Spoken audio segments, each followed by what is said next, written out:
Multiples tendances, séjour. Bonjour les mamans et bonne fête. Des dictatures, on a une dictature, on a connu...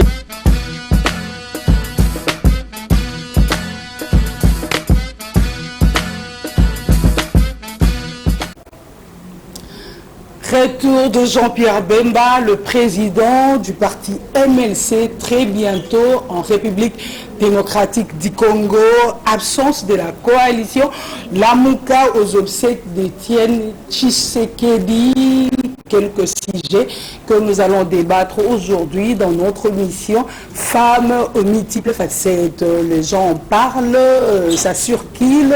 L'annonce du CG de MLC pour l'annonce du retour au pays de Jean-Pierre Bemba. Nous allons débattre ces sujets avec le cadre du MLC, notre invité principal, Maman Bounsanam.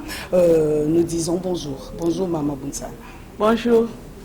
Le sujet fait débat, l'annonce a été faite que le retour du président Jean-Pierre Bemba, c'est pour ce 23 juin. Le MSC se mobilise de quelle manière? Est-ce que vous pouvez nous expliquer comment ça se passe?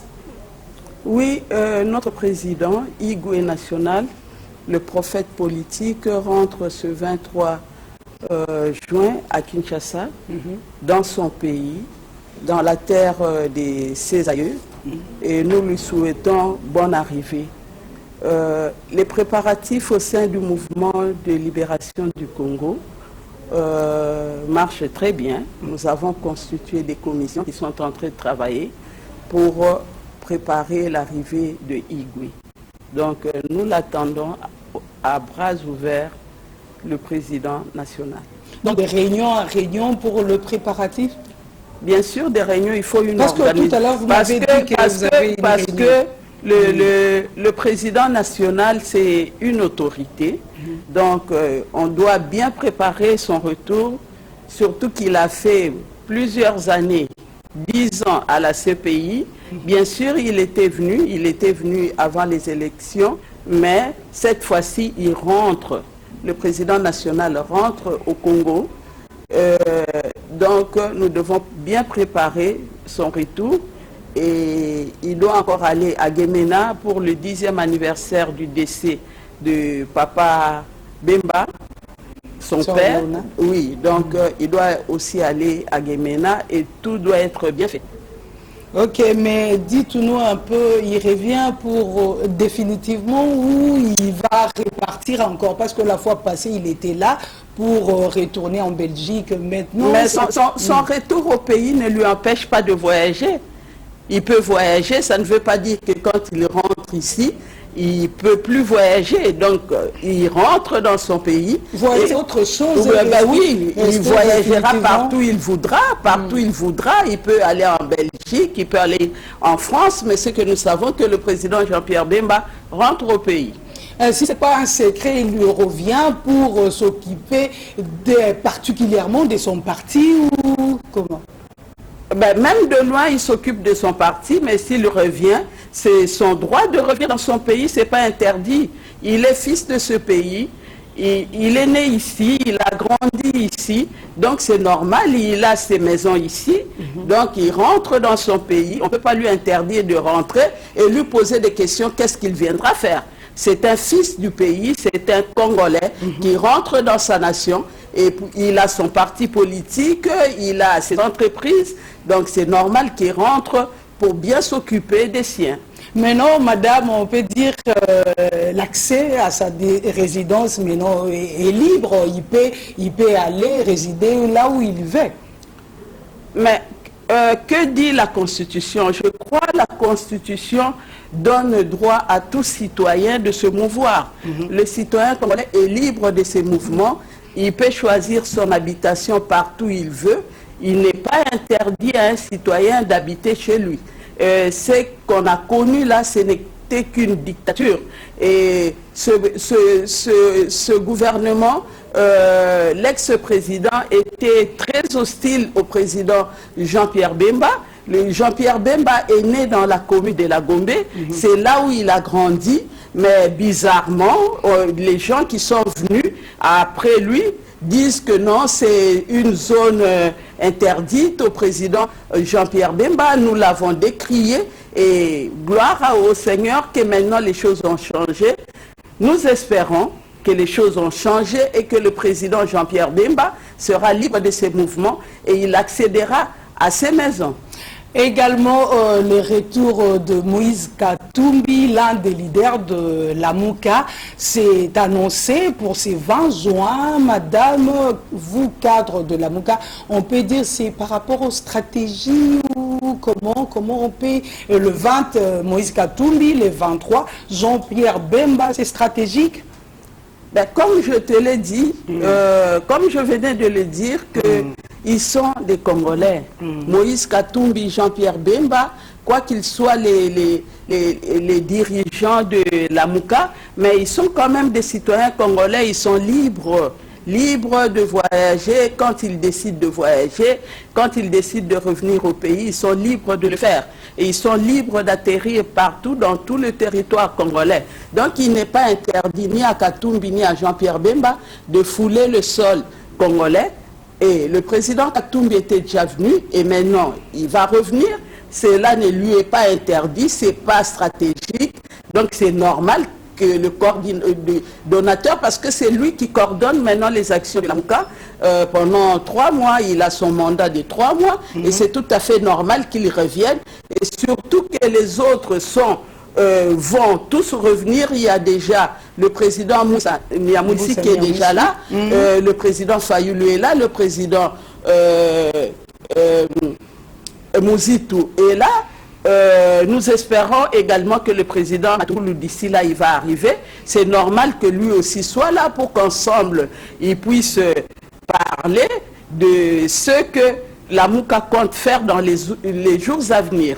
Comment ça va se passer? Parce que c'est vraiment récent. Le 20 au 23, la population va se rendre à l'aéroport. Le 20 pour Moïse Katumbi. Et après 3 jours, la population va encore se rendre à l'aéroport pour Jean-Pierre Bemba. Est-ce que ça sera facile avec la police de la ville de Kinshasa? Hein? C'est pas compliqué, c'est pas... La police est là pour sécuriser la population. La police, qu'est-ce que la police a à voir dans... Parce que la police assume la sécurité, parce que le la police, là, je ne pense pas qu'on a seulement 100 polices.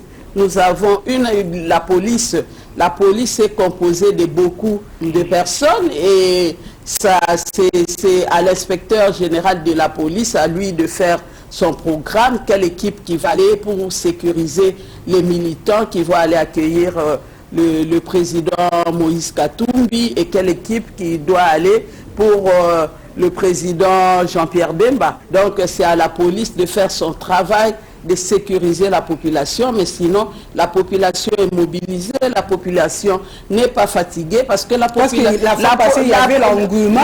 population a un combat, la population poursuit sa lutte de la vérité des urnes. Donc la population n'est pas encore fatiguée parce que vous savez que la population s'identifie au leader de la Mouka. La population avait choisi le président Martin Fayoulou qui est de la Mouka et la population s'identifie à ces personnes. Ce sont ces leaders, la population n'est pas fatiguée de faire des va-et-vient vers l'aéroport de Njili pour accueillir ses dirigeants. Au contraire, la population est très mobilisée parce que la population veut entendre ses leaders parler, ces leaders lever les options pour la conduite des affaires de la Mouka. Tous les leaders seront ensemble lors du meeting, hein, et j'espère que c'est comme ça, ils seront ensemble.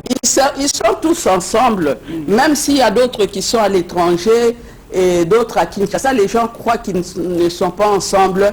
On est unis, on est ensemble. Indivisible. Parce que nous suivons un objectif, nous suivons l'intérêt de la population congolaise. Donc, nous resterons ensemble aussi longtemps que la vérité des urnes ne sera pas respectée, nous continuerons notre combat parce qu'il y a encore des élections.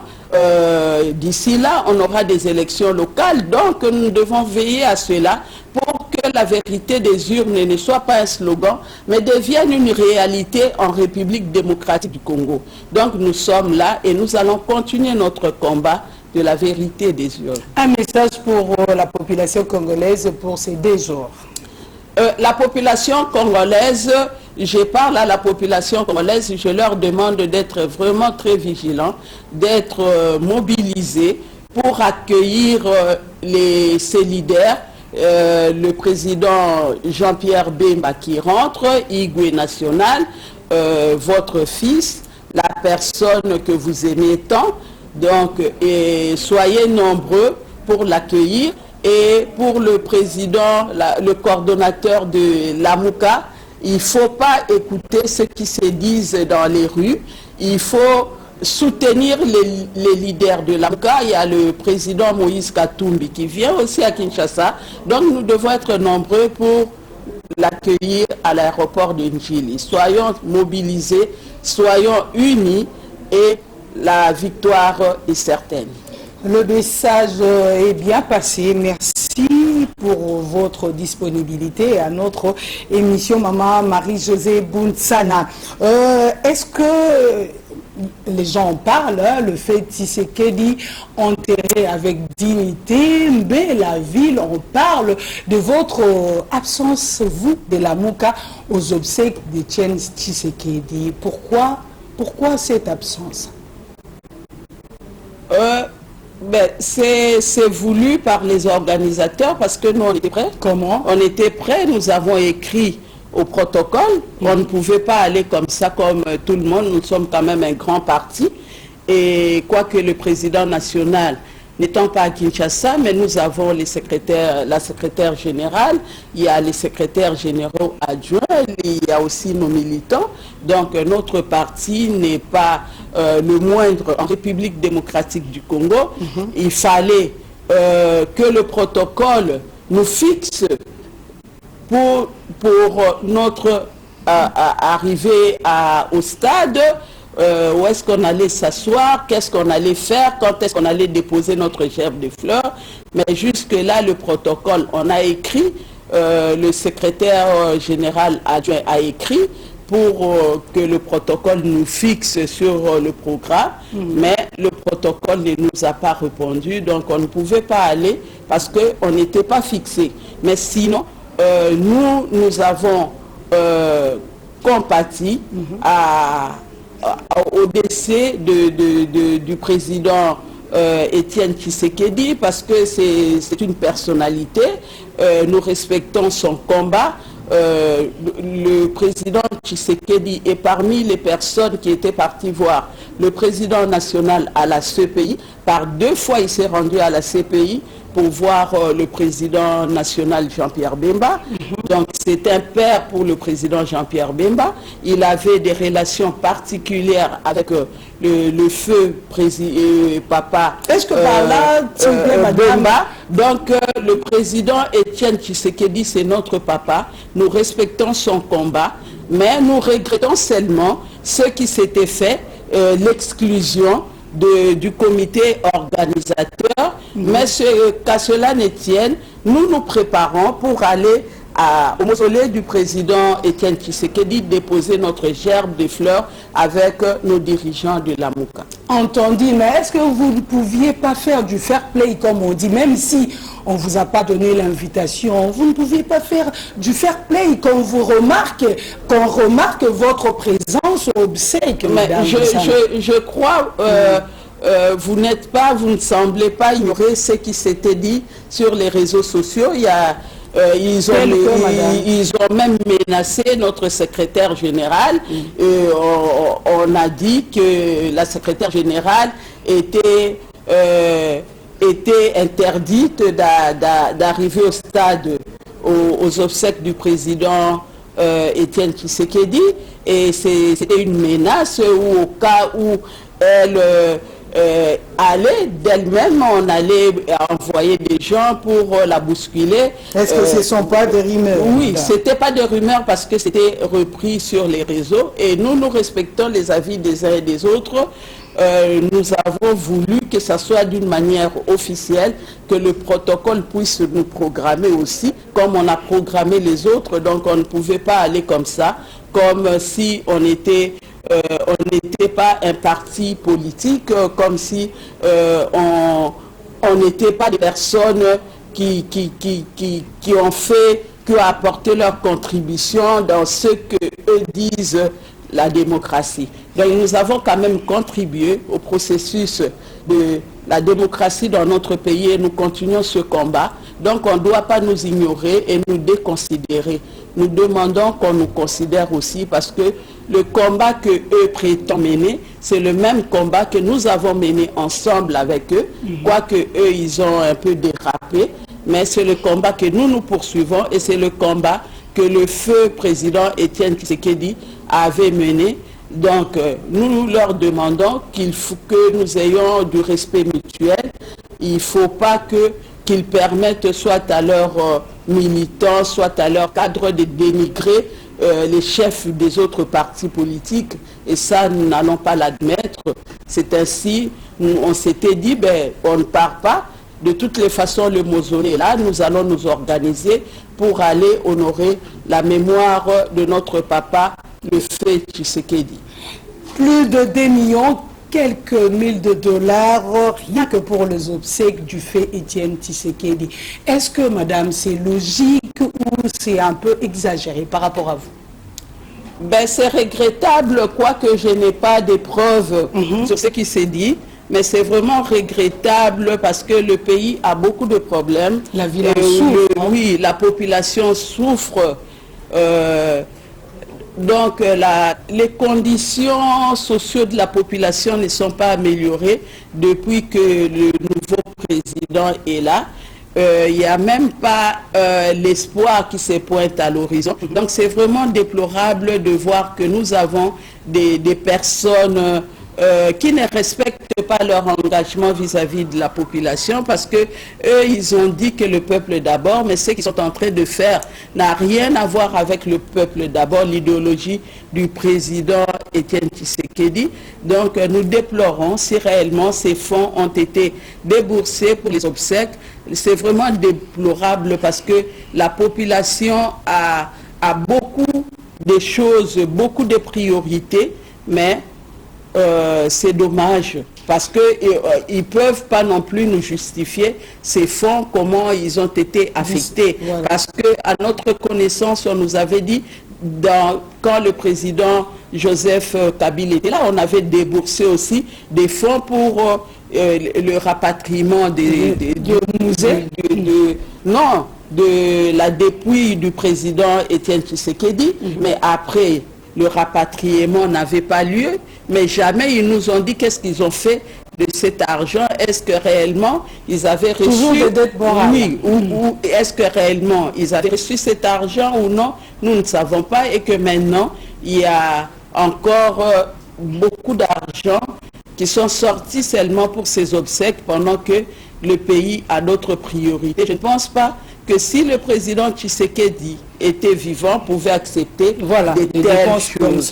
Donc, c'est vraiment déplorable, mais nous demandons au chef de l'État de se ressaisir, d'essayer un peu de recadrer les choses, parce qu'il va de la crédibilité même de son pouvoir. Et du pays aussi. Mais madame, est-ce que ce n'est pas l'honneur, comme on dit, le dernier hommage, l'honneur à son père? Parce que lui, c'est lui maintenant au pouvoir, il a voulu faire quelque chose de gigantesque, de remarquable pour son papa. Mais il y a des choses qui se font aussi de remarquables sans pour autant dépenser autant d'argent. Hein? Il y a beaucoup... on peut organiser des obsèques au stade des martyrs comme on l'a fait parce que on a connu d'autres organisations telles que quand le musicien Alain Molo était décédé, Voilà. c'était au stade, et je crois aussi Marie. Une partie. Oui, c'était dans partie. une partie, mais le stade, je ne crois pas que ce sont des dépenses qui ont été affectées à la location du stade.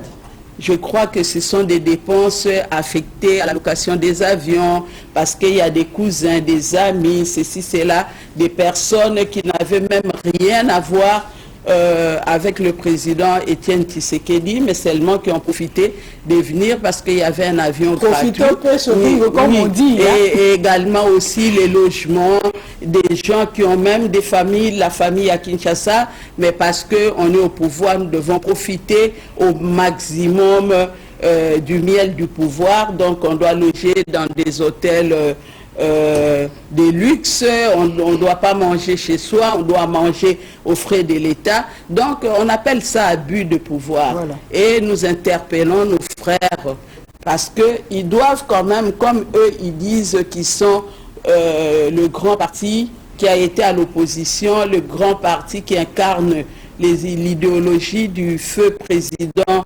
Étienne Tshisekedi, mais je crois que par leur comportement, ils doivent être deux modèles. Même dans leur gestion, ils doivent être vraiment des modèles pour qu'on voit réellement qu'il y a un changement dans le pays. Au début, quand le président avait commencé, après sa prestation de serment, il était parti dans un voyage. Il a remboursé. Il a remboursé, mais depuis, on ne voit plus le remboursement. C'était un bon exemple. Oui, non, là c'était pour la consommation extérieure. Maintenant, on ne voit pas. Il faut suivre de bons exemples. Non, mais il n'y a pas d'exemple parce qu'après, il ne rembourse plus. Après, il ne nous dit pas combien on lui remet pour ses voyages parce qu'il a quand même effectué plusieurs voyages. Jamais il n'a plus remboursé. Donc là, c'était seulement, c'était des bonnes intentions. Moi, je dis que c'était seulement des bonnes intentions. C'était pour la consommation extérieure. Il voulait attirer la sympathie de la population qui était hostile à lui. C'est tout ce qu'il voulait faire, mais malheureusement, chasser le naturel, il vous revient au galop. Étienne Tshisekedi, héros national à titre posthume et le père de la démocratie, où au moment où dans son parti, ça brille. Est-ce que, madame, croyez-vous à l'unité de l'IDPS très prochainement? L'unité, ça devient un problème. Ça devient un problème dans le cher parti de notre papa Étienne Tshisekedi. Mais lui, il est décoré à titre posthume, oui, nous, père de la démocratie. Nous lui devons tout le respect. Nous lui devons tout le respect. Je n'ai pas à critiquer ce que les autres ont voulu faire de lui. Voilà. Mais moi, je dis seulement que c'est triste pour le cher parti de notre papa Étienne Tshisekedi. Les gens ont craché sur son combat et voilà le résultat. Parce que ce que les cadres font, ce que les dirigeants ont fait, ils ne l'ont jamais expliqué à la base. Eux, ils ont toujours parlé au nom de la base, mais malheureusement, des alliances contractées, ils ne l'ont jamais expliqué à la base. Et quand la base ne comprend pas, la base ne sait pas, la base ne maîtrise pas les contrats. Donc, ça crée un problème, ça crée une fissure entre les dirigeants et la base. C'est à eux maintenant de rentrer à la base, essayer d'expliquer la base et convaincre également la base, démontrer pourquoi ils ont signé des accords avec l'ex-président parce que le combat de l'UDPS était pour un état de droit, c'était pour la vraie démocratie. Et maintenant, c'est à eux d'expliquer à la base où est-ce qu'on en est maintenant. Qu'est-ce qu'ils ont fait de ce combat? C'est à eux d'expliquer. Aussi longtemps qu'ils n'expliquent pas à la base le contenu de leur alliance, le contenu de leur contrat, il y aura toujours des problèmes, il y aura toujours des mécontents et il y aura toujours la fissure qui va persister peut-être pour faire éclater aussi le parti. Au courant de la semaine, il y a eu mort à l'IDPS de la secrétaire générale AI, Madame Kitoko. Est-ce que ça dit à quoi? C'est comme ça, elle est au bureau en train de signer pour partir et elle est partie. C'est dit à quoi? Est-ce que c'est dit à ces problèmes-là au sein du parti ou ce sont des nerfs qui sont tendus ou comment elle a craqué?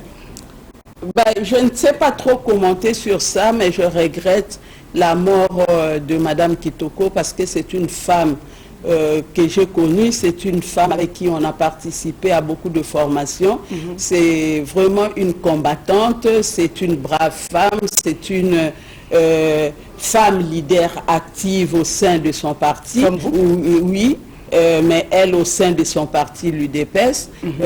Donc, je présente mes condoléances à la grande famille UDPS et également à sa famille biologique.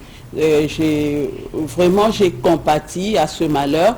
Je ne sais pas trop commenter qu'est-ce qui est arrivé à notre sœur. Peut-être qu'il était malade ou quoi, je ne sais pas, parce que ça fait quand même beaucoup de mois que je ne l'ai pas vue. Donc, je ne sais pas trop commenter, surtout que je n'étais pas proche d'elle. Madame, changeons un peu de chapitre, comme on dit. Quelle lecture faites-vous sur les ordonnances récentes, nommant les conseils d'administration de la CNCC et de la GKMINA? Un petit commentaire par rapport à ça. Les autres parlent de pourquoi seulement Bango. Un petit commentaire. Il y a Kyungu qui est maintenant PCA. Il y a l'autre. Est-ce que il n'y a pas d'autres personnes? Ben, c'est regrettable parce que quoi que nous avons décrié la manière à laquelle le président et Félix a accédé au pouvoir, mais il devrait quand même avoir un comportement qui peut aider le pays à avancer. Mais malheureusement, lui, il est tombé dans son piège aussi. Il fait la même chose comme son prédécesseur. La population a voté pour le changement. Et voter pour le changement, c'est voter pour pas le changement seulement du président de la République, mais le changement de tout un système. C'est pour cela qu'on a mené ce combat, pour qu'il y ait un système qui change. Mais malheureusement, le président nommé nous ramène encore à la case de départ et on ne sait pas si à Cache ou au sein de FCC, il y a seulement les mêmes personnes, il n'y a pas d'autres personnes parce qu'il y a même des personnes, on a décrié leur gestion, mais ce sont les mêmes personnes qui reviennent. Et puis, chose étonnante, parce que le gouvernement n'est pas encore là, mais pourquoi le président de la République s'est précipité de signer des ordonnances? Il fallait quand même attendre le gouvernement, que le gouvernement soit là, et après, avec les autres, signer ces ordonnances. Donc, nous ne savons pas la motivation de la signature de ces ordonnances à la hâte. Et des personnes comme notre Papa Kyungu. Papa Kyungu, moi je l'ai connu, c'est quelqu'un qui a commencé depuis longtemps. Moi j'étais encore jeune fille et aujourd'hui j'ai l'âge que j'ai. Il est toujours là, c'est la même personne qui part, qui revient, une personne versatile. Tantôt il est dans l'opposition, tantôt il revient au pouvoir.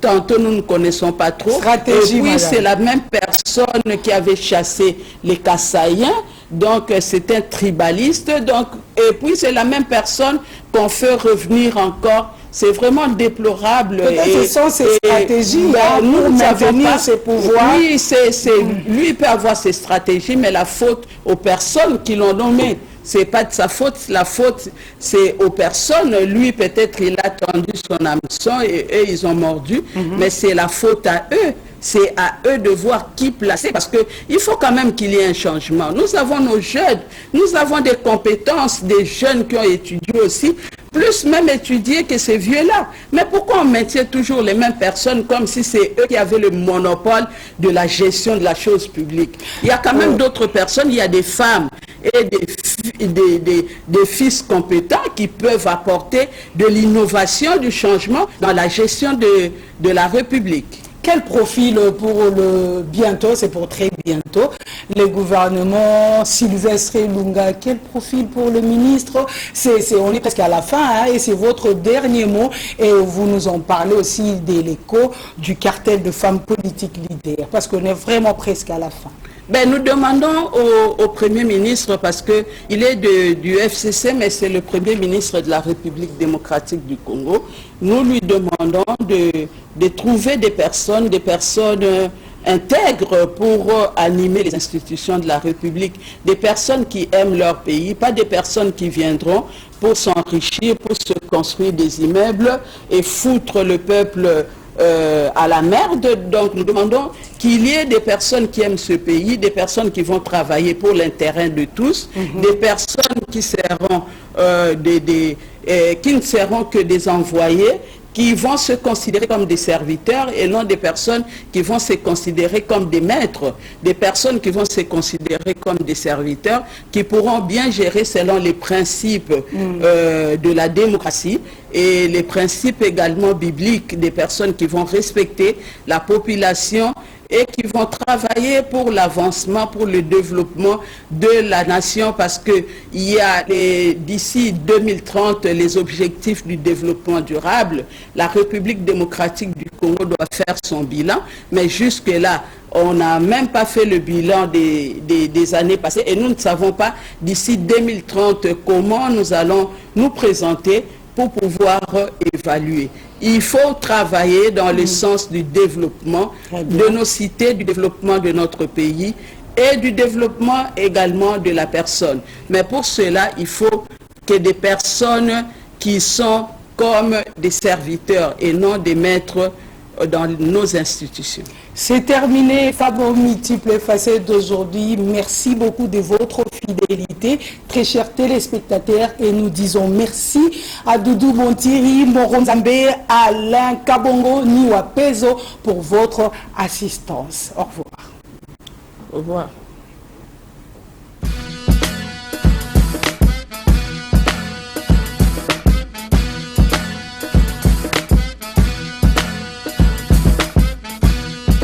Multiples tendances, séjours. Bonjour les mamans et bonne fête. Des dictatures, on a eu une dictature, on a connu